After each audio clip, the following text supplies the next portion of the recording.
So hello, everyone. So today I'll be talking about my recent work on data pruning. This work was carried out in collaboration with Mansi Iqbal and Surya Ganguly, his advisor. And I especially wanted to highlight Mansi's contributions, which were critical to the development of this work. I also apologize for my voice. I had a cold for a few days. So if you can't understand me or something is unclear or you just have questions, feel free to interrupt at any point.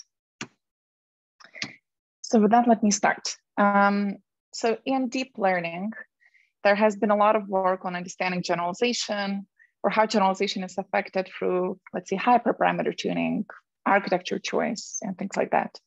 But less attention has been paid to the data itself. And this work was actually motivated by a scientific and theoretical interest in understanding what is the role of data. And are all data treated equal during training? So this is kind of a driving question for some of my research currently. But for this talk in particular and for this paper, I'll be focusing on the following questions. Which examples are important for generalization and how do we find them? Now, of course, there is no generic answer here, right? And it will depend on, let's say, the data distribution, of course. So how does this importance depend on the data distribution? Does importance vary across different, let's say, initializations of your network, across architectures? How early in training can we recognize important examples? This is kind of more on the practical side, I would say. And once again, while these questions may not have generic answers, we'll be trying to explore them empirically and understand them in the to find the answers on standard deviation benchmarks. So let me start by summarizing kind of some of the key empirical findings. Then of course, I'll go into details. So the first result is saying that a large fraction of data is actually not that important for the standard deviation benchmarks. In particular, we can prune large amounts of data, up to half of the data, and train classifiers from a random initialization, so from the very start, with no loss in accuracy of the learn predictor. The second result is about recognizing which data is important at initialization. So in particular, the initial loss gradient norm of individual training examples, averaged over several weight initializations, something that I'll refer to later as the grand score, can be used to identify a subset of training data that suffices to train to high accuracy. And the third result is on recognizing which data is important early in training. And here you see that after only a few epochs of training, the data importance information is contained in the normed error, which is essentially the L2 norm of the difference between your softmax probabilities and one hot encoding sublabels. And this signal can be used to efficiently prune a significant fraction of the data without, again, sacrificing test accuracy, which is, I think, quite interesting because you can do that very early in training. So let me now take a step back and describe some of the related work. So one part of related work is on Coresets, which dates back, I believe, to early 2000s. And there has been a lot of work in this area. Perhaps one that is worth highlighting is recent work on Coreset selection in deep learning setting by a UCLA professor and her team, Mirza Suleiman. So very informally, Coresets are training data subsets that allow training to approximately the same accuracy as would be possible with the original full data set. In Coreset world, the focus is often on obtaining provable guarantees that the training error will not change very much if you train on this core set, so a subset of the data versus the full data. The methods, unfortunately, often don't really scale to deep learning settings. They either cannot handle the non-convex nature of the training objective. Let's say you can't extend your guarantees in the non-convex setting, or they're just very computationally expensive. Now, the techniques that I'll be talking about can be viewed as producing core sets based on some heuristics that are only locally optimal. So they don't give you any kind of guarantees or optimality for the whole training run. Another part of related work is on example forgetting.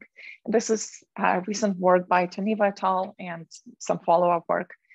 There they define a forgetting event as an event in training when an example transitions from being correctly classified to misclassified. And a forgetting score of a particular training example is then the sum of forgetting events throughout training. They found that empirically, some examples are actually very rarely forgotten. Others are forgotten repeatedly. And they also observe that actually, if you remove those examples that are rarely forgotten from training, then there's not much impact on the test accuracy. Now, note that to compute the forgetting scores, you need to do the full training run. In fact, you need to do several full training runs and average the forgetting score statistics to get this score for a particular example, the forgetting score. In contrast, in our work, we'll be proposing simple signals that reveal an example won't affect training early in training and from like at a particular iteration rather than summing something for the whole training run.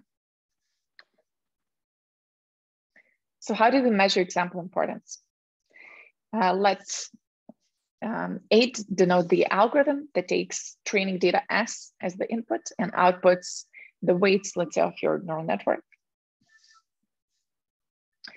Then the importance of an example xi, yi in the training set where xi's are, let's say, images, yi's are their labels, is defined as this maximum difference between the loss evaluated on some arbitrary input x star when the algorithm is trained on all of your training set versus when the training set excludes this example x, y, yi from the training set.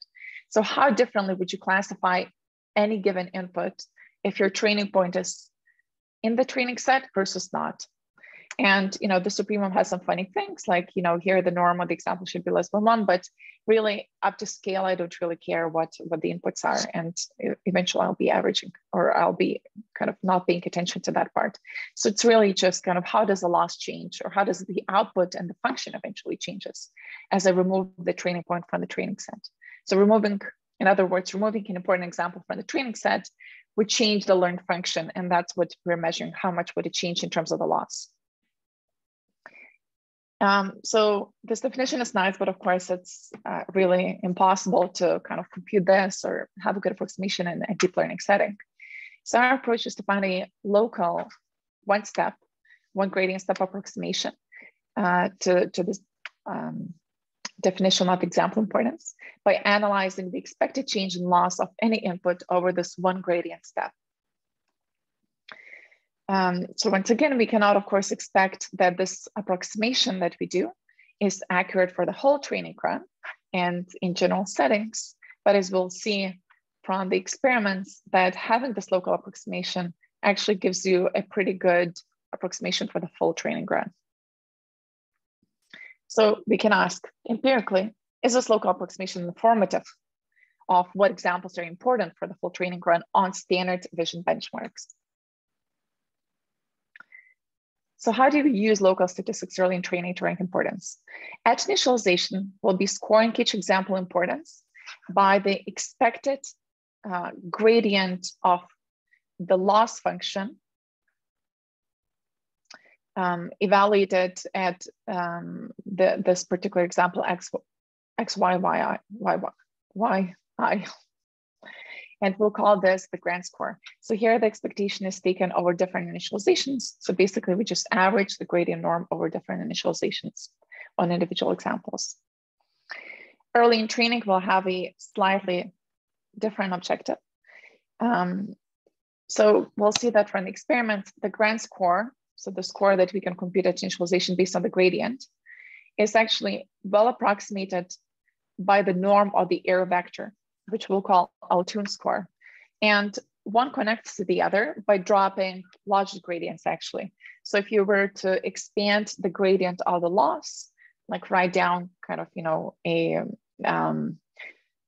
the gradient of the loss in terms of the sum of the weighted gradients of the logits and drop the gradients of the logits, you would actually get exactly this error vector, or the norm of the error vector, which equals predicted class probabilities minus 1 hot label encodings.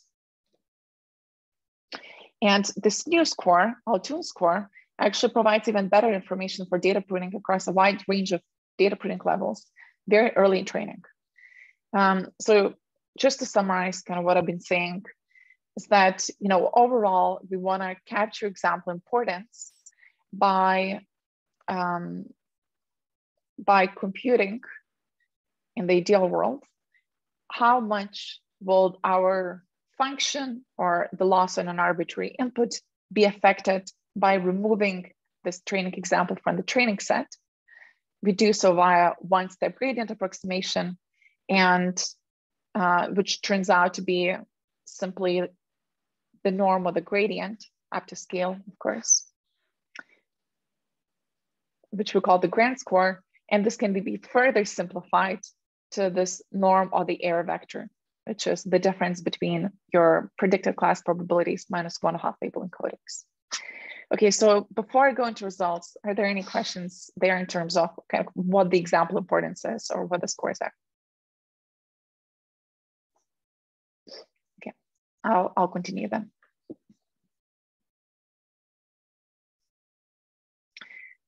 So are these low scoring examples necessary for training? To evaluate this or to answer this question, we perform the following procedure. We score all the training examples based on the scores that I just described, either the Grant or Altune score, and sort them in ascending order by score. Then we select the highest S% or the highest scoring examples, and we get rid of the smallest scoring examples. And then we only train on these kind of orange highest scoring examples and vary the percentage S. So here are some of the results.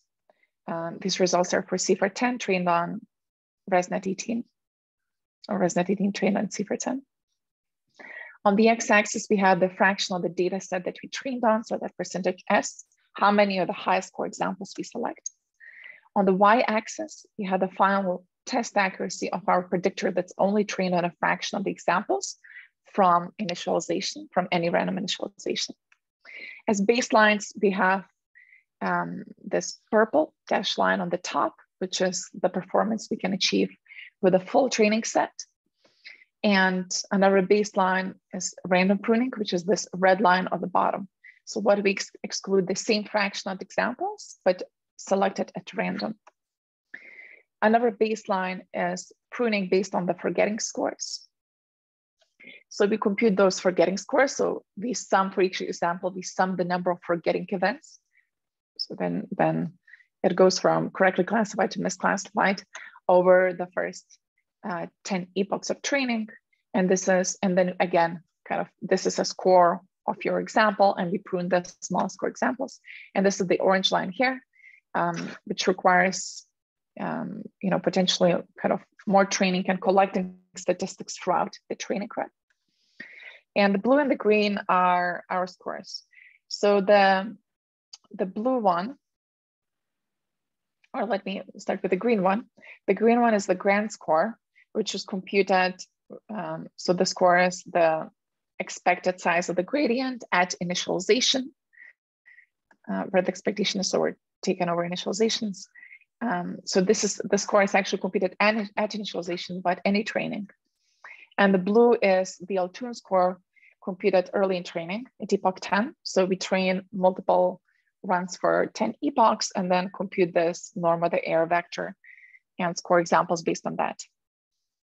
And we see that, we see a few different things here.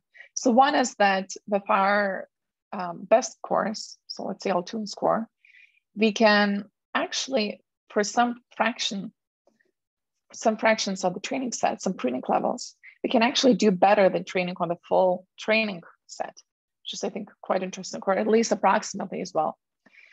And what's surprising that even with the score computed at initialization, we do much better than random. What's also interesting is that at high pruning levels, so kind of if you go beyond, this training on 30% of the training data, at high pruning levels, you actually you do better by selecting examples at random rather than selecting based on these kind of example importance criteria, which kind of intuitively makes sense because, if let's say our scores identify examples that are from smaller subpopulations or rare, unusual in some other ways, then if you only select the highest score examples, you only select these unusual examples and don't have a good representation of typical examples in your training set. Versus random examples will be covering those typical examples. And at high pruning levels, you'll be doing better by selecting examples at random. So again, kind of or one thing to add here actually, that these important examples can actually be identified using one network or hyperparameter setting. So you can maybe take a much smaller network, select which examples are important for training, and then use those examples to train a much larger network, and it will also work well. It's not shown in this figure, but it's yet another result that you can find in the paper. So what is the role of the highest scoring examples versus lower scoring examples? So we do the following study. Again, once again, we score examples by the score and sort them in ascending order. And then we remove the smallest score samples based on the offset. So here's the figure on the bottom. So there is some offset from the left. And then we train on the smallest score samples based on the desired pruning level. And once again, we train from random initialization, just as before. And we'll be varying the size of the offset. So we'll be keeping the number of examples that we train on fixed, or the percentage fixed, but we'll be varying the offset. So in this plot, 0 offset means we trained on, I believe here, 40% of the smallest scoring examples, versus on the x-axis when we're at 0.6, means that we offset ourselves by 60%, and we actually end up training on the highest 40%, the highest scoring 40% examples.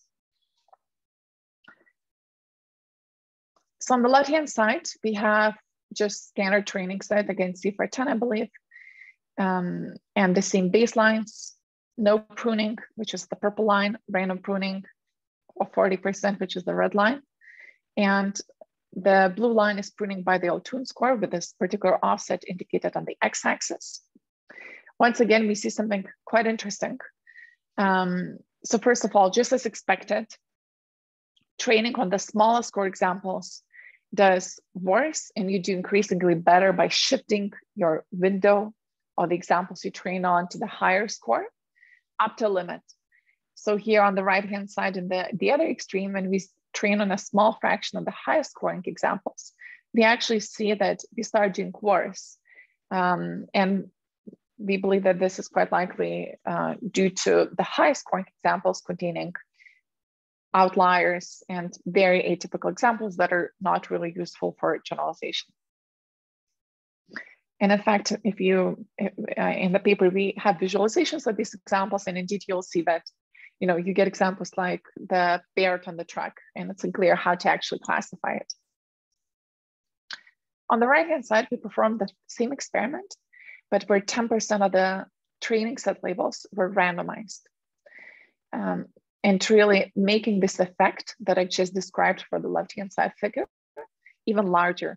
So once again, just as before, we see that training on the smallest score examples does worse than training on higher score examples in general, but up to a limit. Training on the highest scoring examples does really poorly, because you start, the highest scoring examples are the ones, the randomized labels. So you start identifying the examples that are very typical with these random labels, and actually can hurt your performance. So excluding a subset of the very high scoring examples can yield a boost in performance if your data set is noisy and contains some bad samples. So let me now transition. So these are kind of the main results on the pruning itself. But now let me now transition to more of the kind of analysis of what's going on here. in terms of the optimization landscape. So how does the ranking of the examples by L2 connect to the geometry of the loss surface? To answer this question, we introduced a method based on linearly connected modes for studying the empirical risk surface in terms of the modes of the subsets of the data that I'll explain in just a minute. And this methodology actually allows us to identify when in training the final mode that stochastic gradient descent converges to on a subpopulation is determined. Oh, it's not sure why my slide looks so weird, but the figure is still there. Okay, so let's start by training a neural network, which we'll call a parent network, up to time t, obtaining the weights WT. And from that point on, we spawn two networks, children networks, or two copies of the networks that we train with two different data orders.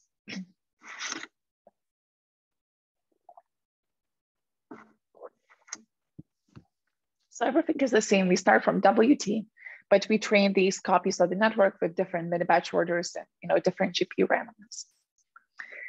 We get two sets of weights for each of the child, W1, W2. And now we can linearly interpolate between W1 and W2, the weights of child 1 and the weights of child 2. So we just walk from W1 to W2 on a linear path. And at each point, we get a new set of weights, of course, and we can compute the loss or the error or the test error. In this particular case, I'll be talking about the training error. And what one typically gets when WT, so the point that you spawn these children, is at initialization, you typically get that on this linear path between the children, you'll have a big error barrier. So your error will be going up in the middle and going down. The size of this bump, which we'll refer to as the error barrier, will be describing will be telling us whether we're in the same linearly connected mode or not. So in this particular picture, again, if you spawn two children from initialization, so the parent is not trained at all, and visualize the optimization landscape, you'll kind of see that, at least in this nice two-dimensional picture, you'll have two different modes that are not linearly connected and the big error barrier in between. Now, interestingly, if the children are spawned, if a parent is trained for a little bit, so in like resonance 20C/10, if you train the parent for like, let's say 3 to 5 epochs, the error barrier will go down to pretty much 0. So again, if you walk on the linear path between the two children, you'll see that they are actually in the same linearly connected mode. So they converge to the same mode. So basically pre-training the parent ensures that, a GD noise and different mini-batch orders and so on still puts any children spawned from that time on to the same linearly connected mode.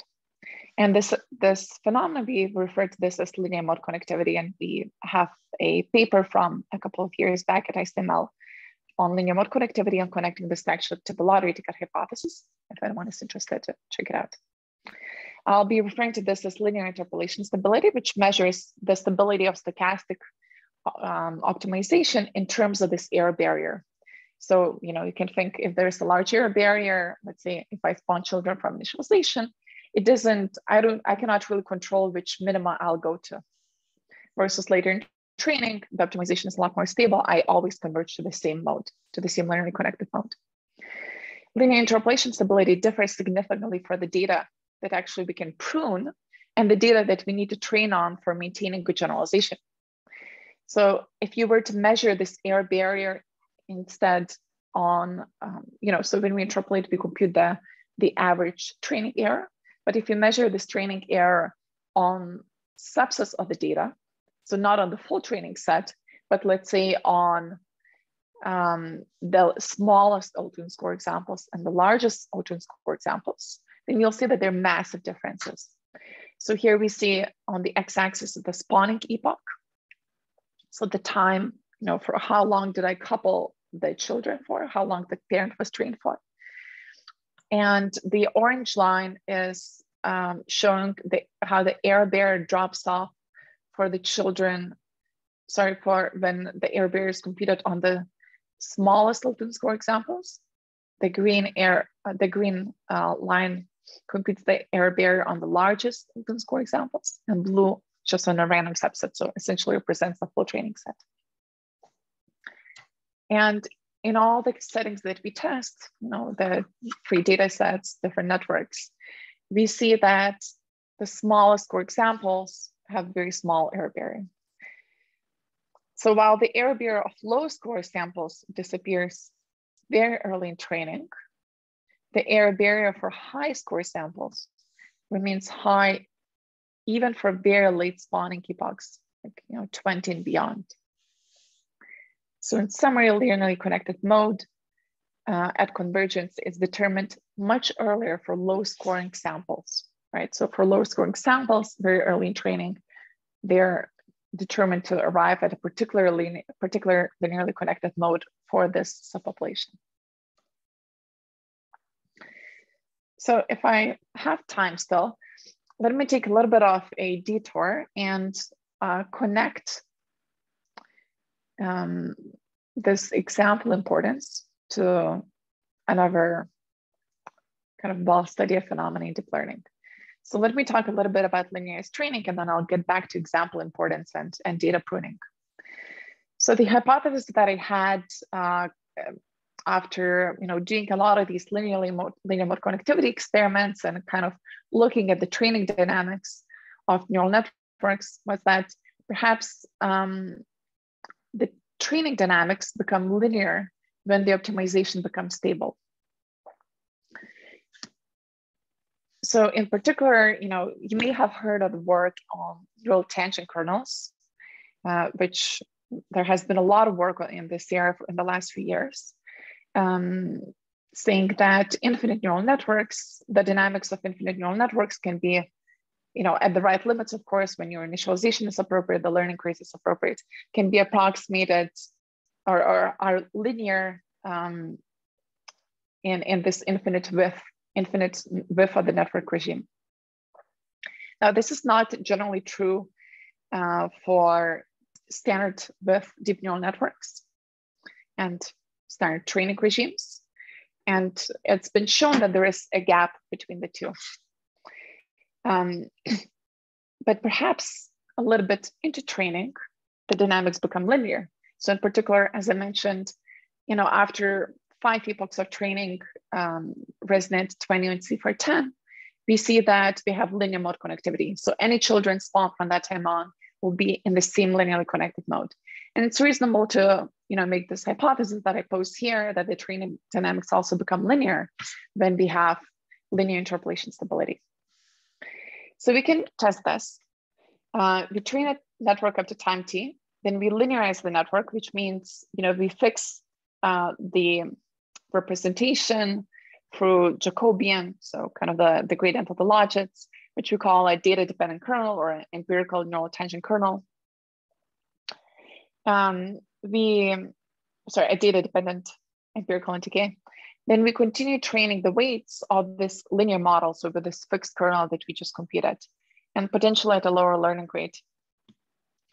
And here's what we get. So we get that as the error barrier that I described earlier on, as it decreases with training, so different points are different training times, the gap between nonlinear low learning rate training and this linearized training that I just described also diminishes. So there seems to be somewhat a connection. Now the catch here is that we had to do low learning rate training, which is not the same as standard training, where we usually start with these high learning rates and only drop like 40 epochs in. But it's still interesting. And just to save a little bit of time, I'll not go into detail in this plot, but it's a nice visualization showing, again, kind of what I showed a little bit earlier, how the optimization landscape from the loss perspective, from the functional perspective, how changes or these linearized expansions, approximations perspective, how changes when you spawn networks from 0 initialization versus a little bit later in training. But the thing I want to highlight is that despite this nonlinear advantage disappearing, at least at low learning rates early in training, we also we see that the kernel, something what we call kernel velocity, doesn't quite go down to zero. So in particular, we measure how this neural tangent kernel, which is this matrix examples by examples, and measures kind of roughly example distance using this neural tangent kernel. We measure how it changes for our training. So we take kind of finite differences from time t versus t plus delta t, and compute how different these two matrices are in terms of something like a cosine distance for matrices. And we see that early in training, it's changing extremely rapidly. Then it really slows down. I'm looking at this middle plot, but it never really goes down to zero. So it continues to evolve throughout training.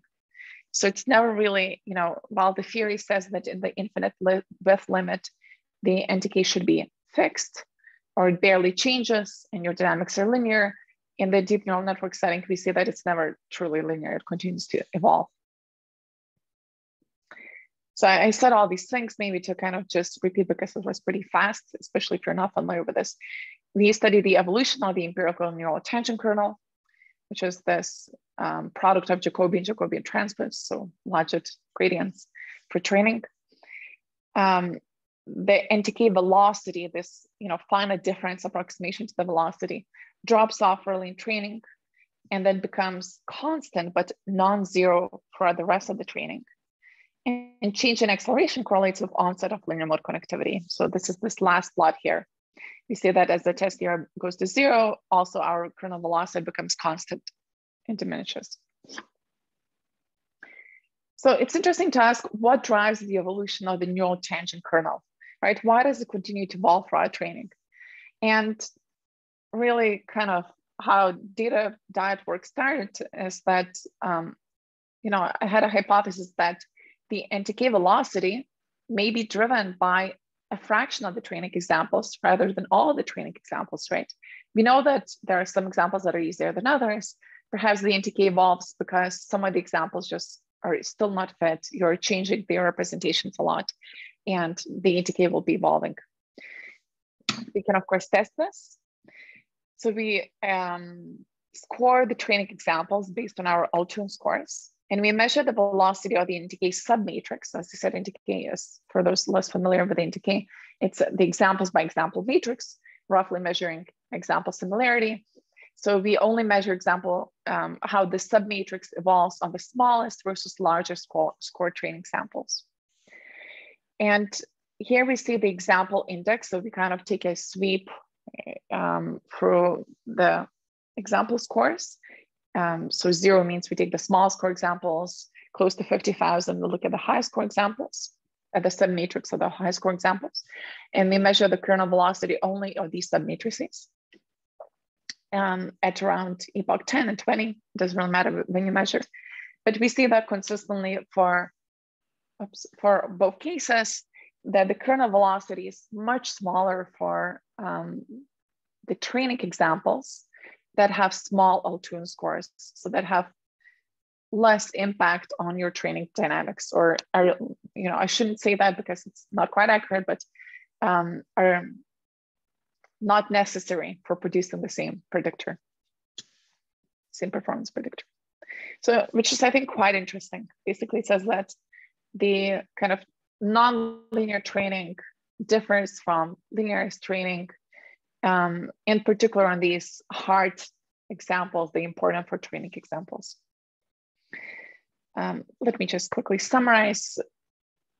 In this work, we introduced methods to prune a significant fraction of data without sacrificing test accuracy, using only local information and very early in training, sometimes even at initialization, instead of accumulating statistics throughout the whole training graph. We use the resulting methods to obtain new scientific insights into how different subsets of the training examples drive the dynamics of deep learning. So in particular, which training examples contribute to the NTK gram matrix evolution, which is what I've just described, We see that NTK velocity is much higher for high L2 score examples. And we also